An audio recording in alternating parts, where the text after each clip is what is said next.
नमस्कार। आज आम पढ़ा गाँ पोखरी विषय रचना। चलो डेरी न करी भिडियो टी आरंभ करवा। आम गाँव दक्षिण दिगर शेष मुंडरे एक बड़ पोखरी अच्छी।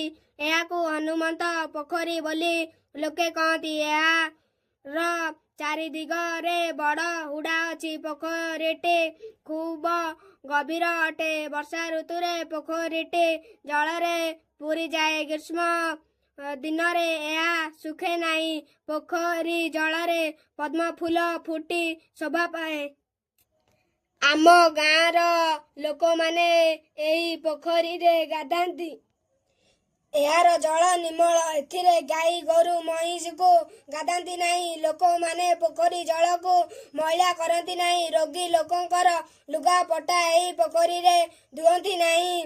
चाषी माने यार जल को चाष कार्य लगाई थांती। पोखरी रे थिबा माछ 2 वर्ष रे थरे मरा जाए। यह गोटे आदर्श पोखरी।